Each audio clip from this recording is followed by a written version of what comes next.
Што има ново?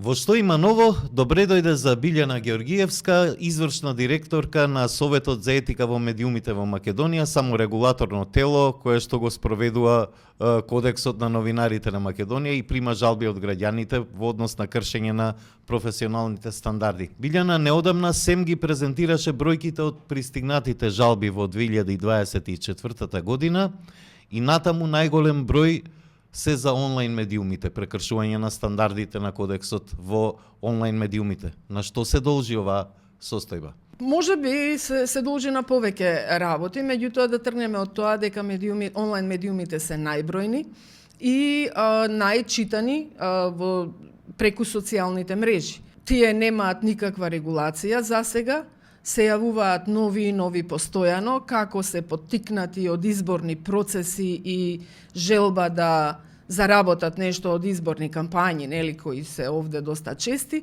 така велиме дека расте бројот на онлайн медиуми како печурки. Тоа не значи дека сите се професионални, сите знаат што е новинарство, сите знаат што е кодекс, правила на игра и почитување. Ако ги слушнете колегите што ги раководат двете организации на онлайн медиумите, тоа е Промедија, групацијата што е под чадорот на Советот за етика во медиумите. Тоа се околу 130 онлайн медиуми кои доброволно пристапиле во членство во СЕМ, што значи дека доброволно рекле дека ќе ги почитуваат правилата. Истата групација води сега една нова платформа или нова група која се вика онлайн медија и тие се залагаат да бидат минимум регулирани во законот за медиуми. Се очекува тоа да се случи наскоро. Тие многу се лутат кога ќе ги слушнат овие бројки и не сакаат постојано да бидат виновникот, најголемите прекршители.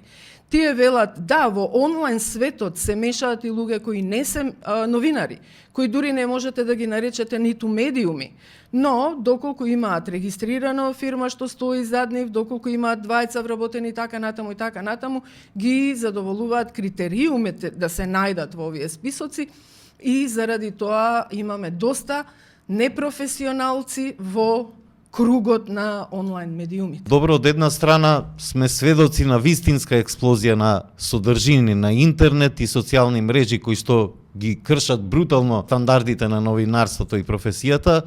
Од друга страна, според вашите статистики, е намален бројот на жалби до СЕМ за 1/3. Во претходните години овој број на жалби постојано растеше. На што се должи ова? Дали има помалку прекршоци или можеби се и граѓаните и сите други луѓе кои што институции, политичари и така натаму, кои што се жалеле до СЕМ, можеби се обесхрабрени од целата оваа ситуација, оваа какофонија на содржини, презаситеност од содржини и едноставно немање верба дека нешто може да се влијае за да се заштитат правата, а и стандардите на професијата. Петри, се од ова што наброи е можно. Ние немаме цврста анализа која ќе ни даде точна причина зошто се намалени бројот на жалби до СЕМ.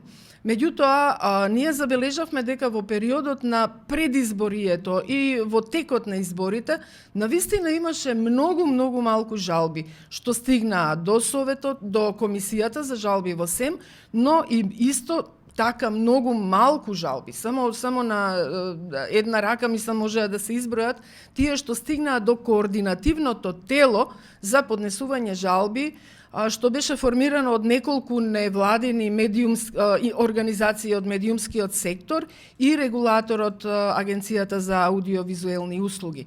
И таму не стигнаа жалби.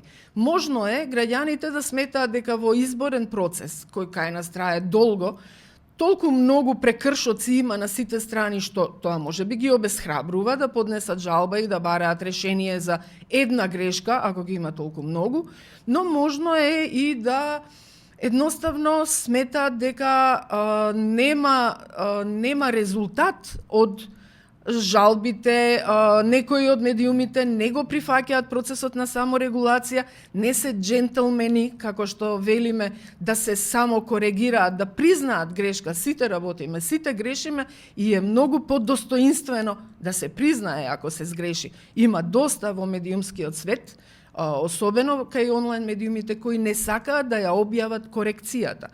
Тоа исто така ги обесхрабрува граѓаните. Дел од предизвиците и осовременувањето на Кодексот на новинарите на Македонија, кој што е донесен во 2001 година, значи пред повеќе од 20 години, заедно со ЗНМ и со МИМ пристапивте на процес на осовременување на Кодексот.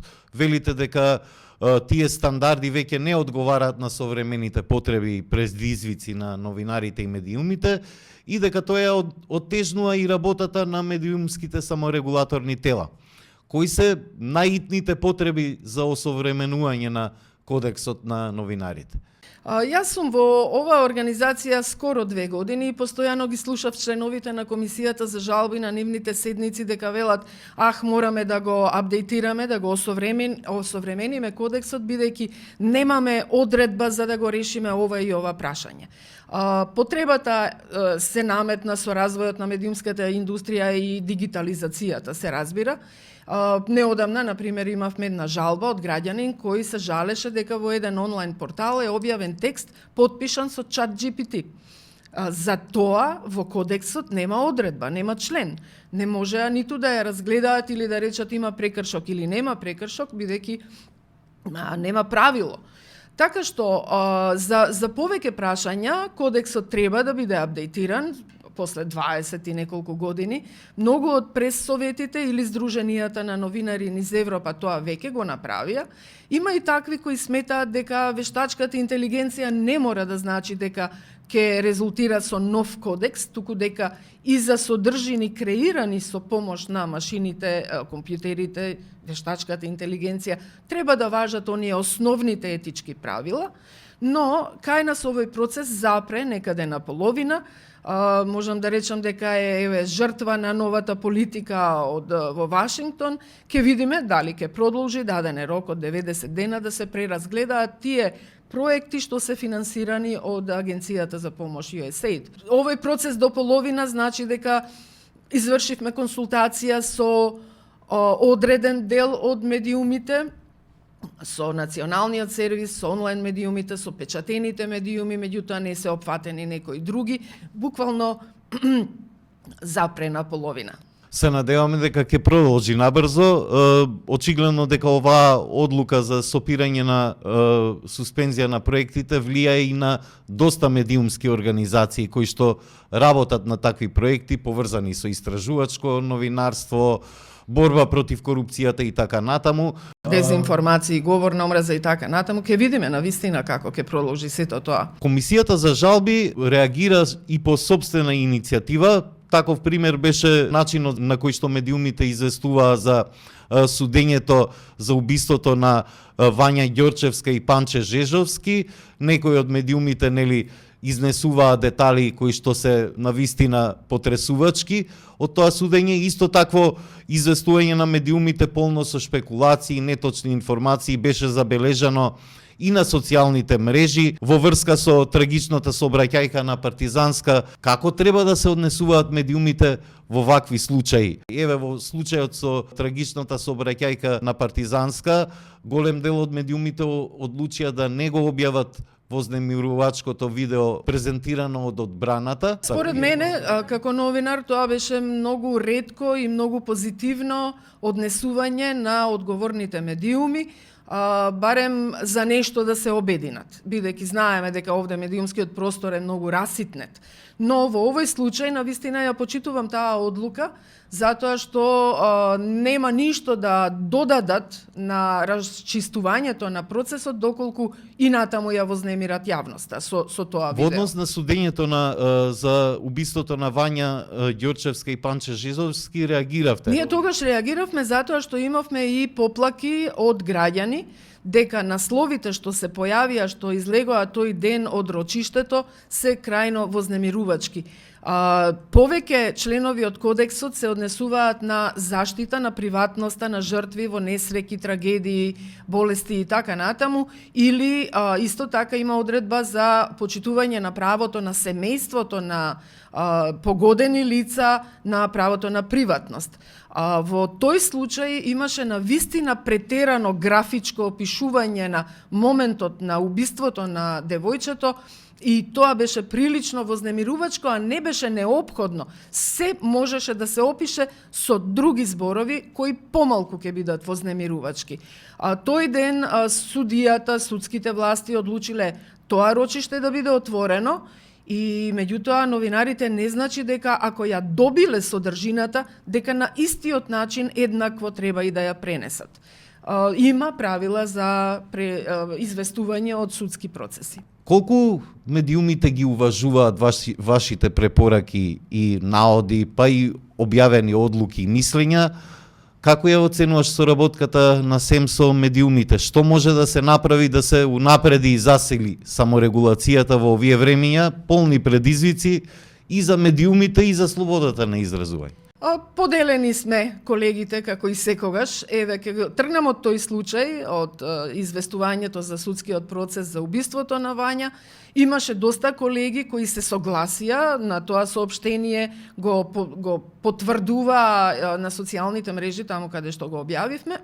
Имаше колеги кои реагираа дека Советот се обидува да воведе некаква цензура, дека кажува како треба да пишуваат медиумите и така натаму, што навистина не беше точно.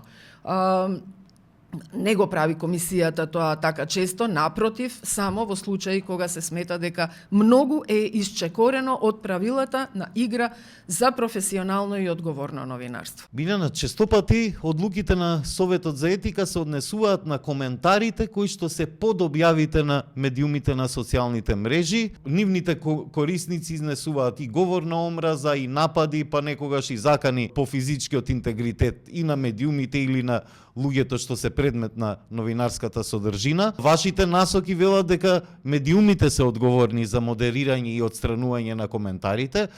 Каква е реакцијата од нив? Како може да се реши ова прашање, бидејќи е дел од правилата за одговорно освојање на медиумите? Да, ова е дел од правилата и на меѓународни организации и закони во светот. И дел од правилата на кодексот и насоките за известување во онлайн медиумите кои се произлезени од кодексот на новинари. Меѓутоа, ова прашање на вистина ни создава големи разлики меѓу Советот за етика и медиумите, главно онлайн, но и другите.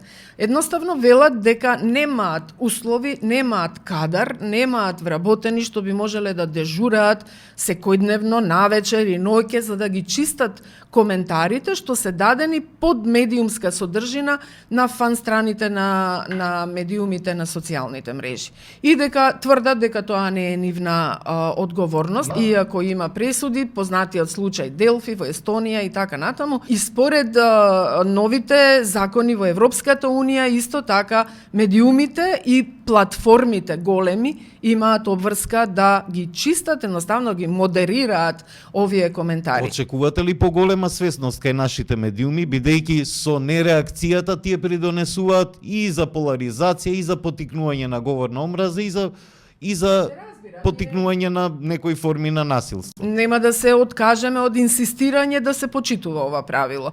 Очекувавме доколку се заокружи и веројатно тогаш кога ќе се заокружи процесот за апдейтирање на кодексот или нов етички кодекс како го нарекуваме, дека ова правило уште подетално ќе биде објаснето за да се зголеми свесноста и професионалноста во односот на маргинализирани групи, незаштитени групи, жени, ЛГБТ заедницата, малцинства и така натаму, бидејќи говорот на омраза што се шири на социјалните мрежи навистина е токсичен и во услови како на пример во време на одржување на парада на гордоста или време на избори може да доведе и до физичко насилство. Тоа е тоа што е казниво и според кривичниот законник, меѓутоа навистина тешко се разбираме со медиумите околу ова правило. Верувам дека свесноста ќе се подигне во иднина. Билјана, ти благодарам. Благодарам за поканата. Тоа има ново Што има ново